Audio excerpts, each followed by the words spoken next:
I'm going to talk a little bit less about climate. This conversation is going to be a little climate informed, but I want to talk a little bit about wildlife and kids, and how the biodiversity crisis is affecting the world right now. These are my daughters. This is Alana. She's 2. She's reading Ranger Rick. I'm always on brand. And that's my daughter Riley. She's 7 in the upper corner. And there's a lot of things I think I do well as a parent. They both love to fish. They both love to get outdoors. They both love to hike. They pretend they like to camp. But one thing I suck at is keeping them off screens. How many of you have a problem keeping a child or a grandchild off screens? How many of you are spending more time in this today on screens actually than listening to folks in these various conversations? I feel bad. So much talking, not enough interaction. The average kid right now in this country is spending almost 50 hours a week in front of some kind of screen. 50 hours a week. Now that's time that a lot of us spent playing outdoors. And when you think about the number of hours, right, that's more than a full-time job. All the time that they're not spending playing with friends, this time they're not playing make-believe in the backyard, the time they're not spending fording rivers or building forts, all those social experiences that they're not getting, all those kind of tactile experiences, that visceral connection with nature that they're losing.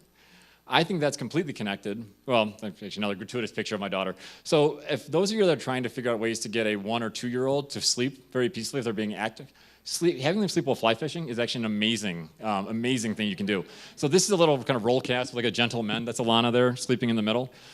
She slept for 1 hour and 45 minutes as I brought back some of the biggest cutthroat trout I've ever seen in Idaho. But she gets these kind of experiences all the time, right? She's the daughter of a conservationist. But the average kid is only spending, 20 minutes, 30 minutes a week in outdoor kind of unstructured play. 20 to 30 minutes a week, and that's on average. That's if you're lucky. And that's not including sports and other activities, but unstructured outdoor play. Now, I think this is completely connected to one of the big challenges that we're facing right now, which is the biodiversity crisis. How many of you saw the IPBES report, that kind of UN report that came out a few months about the 1 million species? I'm going to say something a little scary. That was a conservative estimate. And that's plants, and that's invertebrates, and that's everything from big mammals to kind of the full spectrum. But a lot of the big species we care about are in trouble right now. In the US alone, about 1/3 of all species are in trouble. And I think the two things are connected. As we're losing this connection with nature, as we're losing this connection with the land, over 150 species have gone extinct and another 500 are missing in action. It's a massive, massive challenge. Now, how many of you remember the story a year ago? This is the Salish Sea up in Oregon, up in Seattle, off Seattle, of J35. This was the orca that was pushing around its dead baby calf for 2.5 weeks. This is just the tip of the iceberg.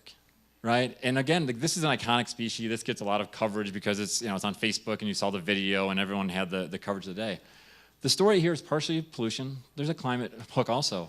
The biggest issue here is there's no salmon making it down the Snake River to provide the protein that they need to survive. And so they're losing all their body fat. They don't have the ability to kind of procreate.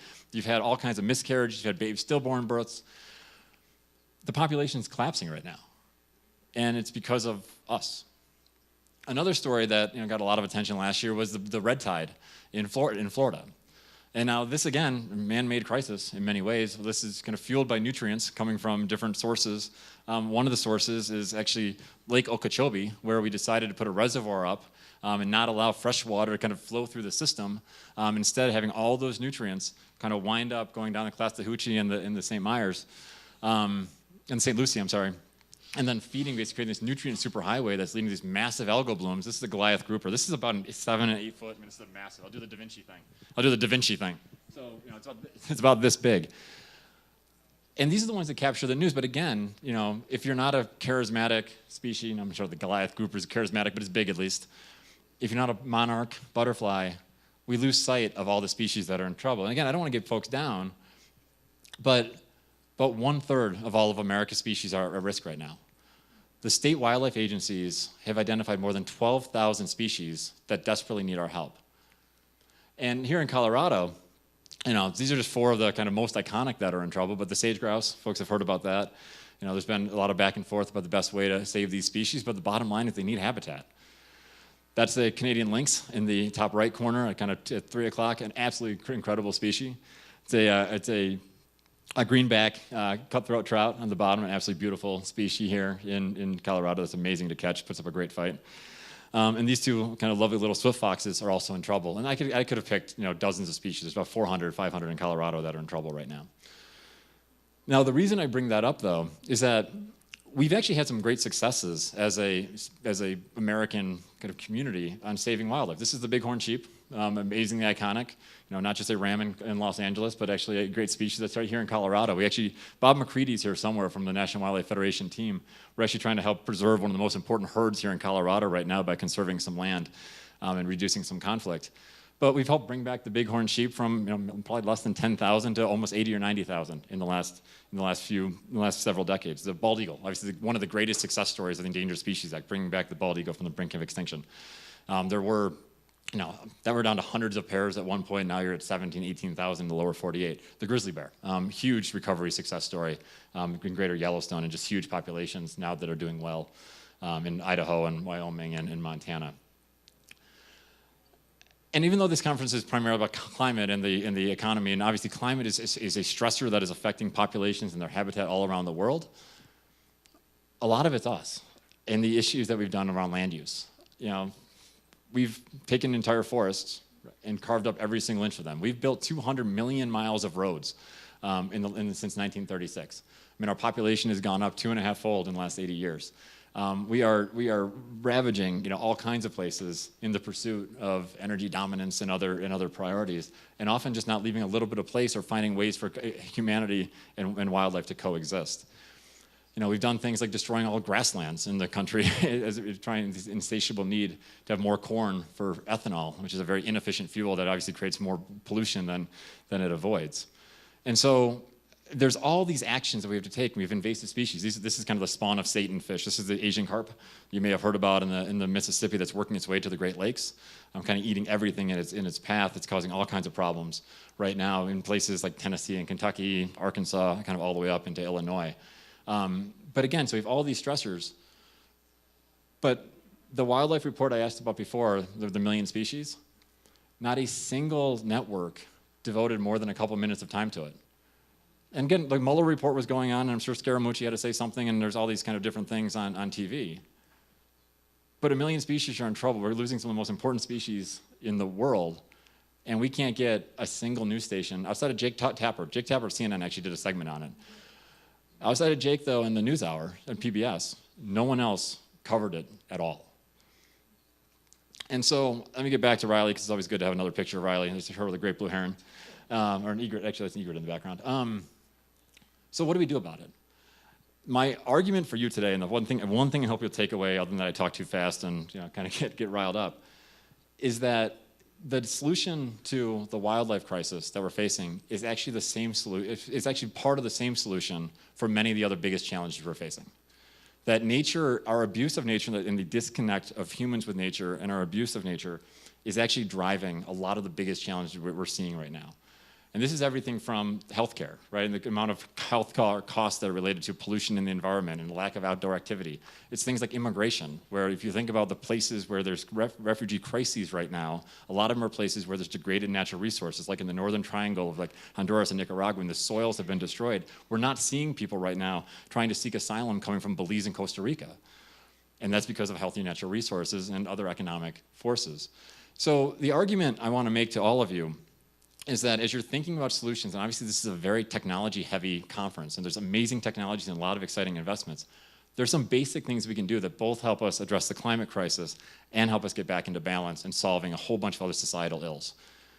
And at the same time, on the climate side, just reforestation and kind of better agriculture practices, better practices around grasslands, wetland restoration, could be as much as a quarter of the solution, maybe even more, if we can actually do kind of reforestation at scale. Now, unfortunately, we have challenges right now in places like Brazil and here and others. We're actually losing ground right now. But there's reason to be hopeful and optimistic. So I think one of the reasons that we should be investing in nature, it's a great way to bring back cities. It's a great way to engage youth. Places that invest in their natural resources, places that have youth heavily involved, see things less things like school shootings, see less kind of violence in communities. You also see less graffiti, less kind of vandalism, things like that. This is a community in Baltimore where we basically revitalized an entire neighborhood with students, paying students so they get a good wage. It's work that we're doing, kind of as we speak. The pride these kids have, the skills they have, the job opportunities they have on the back end is massive. And so again, even if you don't care about the critters, we can say this is going to help create habitat for a whole bunch of species and create an amazing career for hundreds of kids. restoring our natural resources is great for community resilience. This is a picture of our work during Hurricane Harvey. We were trying to help save people afterwards. The places that got hit hardest were the places that had destroyed their natural resources, the places that had destroyed the wetlands, the grasslands. The water had nowhere to go.